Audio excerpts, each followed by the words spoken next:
Hello everyone, welcome back to our YouTube channel once again. बहुत सारे बच्चे हमें बोल रहे थे कि इंपॉर्टेंट क्वेश्चन चाहिए, फिज़िक्स का चाहिए, सारे सब्जेक्ट्स का उनको इंपॉर्टेंट क्वेश्चन चाहिए। तो मैंने एक बहुत ही बात सोची है कि मैं एक इम्पॉर्टेंट क्वेश्चन की सीरीज़ स्टार्ट करूँगी, जिसमें मैं आपको important derivation, important question for 1 marks, 2 marks, 3 marks and 4 marks और एंड द इम्पॉर्टेंट MCQs और भी जो सारी चीज़ें इंपॉर्टेंट हैं आपके फ़िज़िक्स के एग्ज़ाम के लिए, पेपर के लिए, वो सारी चीज़ें मैं बनाने की सोच रही हूँ, कोशिश कर रही हूँ। तो अगर वो सारी चीज़ें मैं बनाऊँ तो मुझे आपसे आपका सपोर्ट चाहिए होगा पहली बात तो आप इस वीडियो को अगर ज़्यादा से ज़्यादा सपोर्ट करते हैं तो मैं आगे की वीडियोस बनाने के लिए और ज़्यादा एक्साइटेड रहूँगी, ठीक है। तो ज़्यादा से ज़्यादा इस वीडियो को प्यार दो, ठीक है। सो शेयर करो, लाइक करो पसंद आता है तो, और कमेंट करो। अभी एक और इम्पॉर्टेंट बात मैं आपको बताऊंगी कि ये सारे जो PDFs होते हैं, इन सारे PDFs को आपको स्क्रीनशॉट लेकर रखने की ज़रूरत नहीं है। हमारे टेलीग्राम ग्रुप पे हम हर एक PDF अपलोड करते हैं जो आपके लिए ज़रूरी होता है, ठीक है। सो हमारे डिस्क्रिप्शन बॉक्स में टेलीग्राम ग्रुप की लिंक दी गई है, आप वहां से टेलीग्राम ग्रुप ज्वाइन कर सकते हैं। और टेलीग्राम ग्रुप ज्वाइन करने के बहुत से फ़ायदे हैं जो आपको खुद से देखना पड़ेगा और उसके लिए आपको ग्रुप ज्वाइन करना पड़ेगा। तो आइए स्टार्ट करते हैं जो इम्पॉर्टेंट डेरिवेशंस हैं। अब यहाँ पर इम्पॉर्टेंट डेरिवेशन सिर्फ क्वेश्चन देखकर आप समझ जाओगे कि क्या इम्पॉर्टेंट है, तो नहीं। आप मेरी बात सुनो, मैं आपको एक्सप्लेन करने की कोशिश करती हूँ, शायद आप समझ जाएं, ठीक है। आप हो ही इतने होशियार कि समझ जाओगे। So let's start. First question हमारा क्या बोलता है, derive expression for work done adiabatic process. Adiabatic process से वर्क डन कैसे होता है उसका एक्सप्रेशन आपको डिराइव करना है। अब मैंने यहाँ पर क्वेश्चन का सल्यूशन आपको प्रोवाइड नहीं किया है, इसलिए नहीं किया है, पहला रीज़न तो ये है कि आप खुद से एक बार ट्राई करो, ठीक है। अगर आप ट्राई करो फिर उसके बाद आप टेक्स्ट बुक में देखो, टेक्स्ट बुक में नहीं समझ में आ रहा है, ट्राई कर रहे हो, नहीं हो पा रहा है, तो आप मुझे कमेंट सेक्शन में बताओ, तो मैं आपको इसकी सॉल्यूशन एक्सप्लेन करके बताऊंगी। लेकिन सिर्फ एक दो बच्चा बोलेगा कि yes ma'am we want solution, तो ये थोड़ा मुश्किल हो जाता है। तो अगर कुछ ज़्यादा कमेंट्स आते हैं तो मैं इसके सॉल्यूशन बनाऊंगी, ठीक है।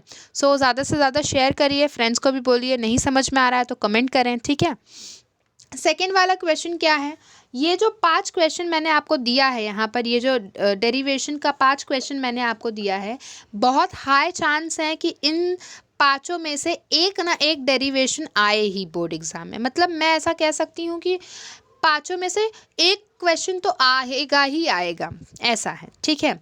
सेकेंड क्वेश्चन क्या बोलता है, obtain expression for adiabatic constant for mono di and polyatomic gases. Third chapter kinetic theory and radiation का ये क्वेश्चन है।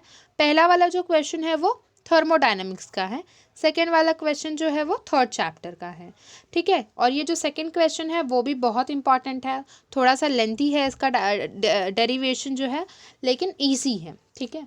थर्ड वाला जो है derive theorem of parallel axis theorem. Fourth question derive theorem of perpendicular axis theorem. ये मैंने जो पहले भी वीडियोस बना चुकी हूँ उसमें भी मैंने ये क्वेश्चन आपको दिया हुआ था कि ये बहुत इंपॉर्टेंट क्वेश्चन है। अब फिफ्थ वाला जो है वो है लेप्लेस लॉ, ठीक है, obtain expression for excess pressure inside liquid drop and bubble.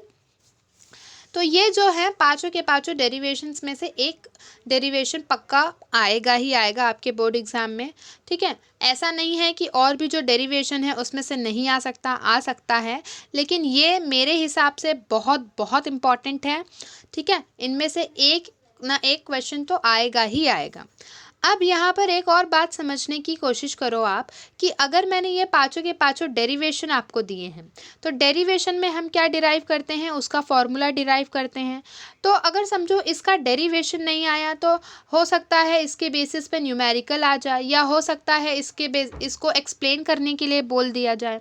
तो अगर आप इसका डेरिवेशन करते हो, देखो अगर आपने किसी की स्टडी एकदम रूट पॉइंट से की है तो आपको वो कोई भी क्वेश्चन पूछे तो अब आप आंसर कर सकते हो। और डेरिवेशन क्या है? डेरिवेशन तो क्वेश्चन का रूट है ना। इसका मतलब क्या? डेरिवेशन आप पढ़ रहे हो तो आप उसकी रूट की स्टडी कर रहे हो। तो आपको कोई भी क्वेश्चन देने का जो भी आंसर है वो आ जाना चाहिए। अगर आप डेरिवेशन पढ़ रहे हो तो न्यूमेरिकल इजीली सॉल्व कर सकते हो, क्योंकि डेरिवेशन सिर्फ रट्टाफिकेशन का काम नहीं है, उसको तो आप कंसेप्चुअली समझते हो, है ना। तो अगर आपको इसका सल्यूशन चाहिए, इसकी एक्सप्लेनेशन चाहिए, तो कमेंट सेक्शन में ज़्यादा से ज़्यादा कमेंट करें कि हमें yes ma'am we want a solution and explanation, ऐसा करके आप कमेंट करें। अगर ज़्यादा बच्चों का कमेंट आता है तो मैं सोचूंगी कि बनाना है या नहीं, क्योंकि कुछ बच्चों का आएगा तो फिर थोड़ी सी प्रॉब्लम होती है बनाने में, क्योंकि सामने वाला थोड़ा सा भी सपोर्ट नहीं कर रहा है, बच्चे सपोर्ट नहीं कर रहे हैं, तो हम कितना ही करेंगे। तो अगर हम आपको सपोर्ट कर रहे हैं आपकी जर्नी में, तो आप भी हमारा इक्वली सपोर्ट करिए। Thank you, stay tune.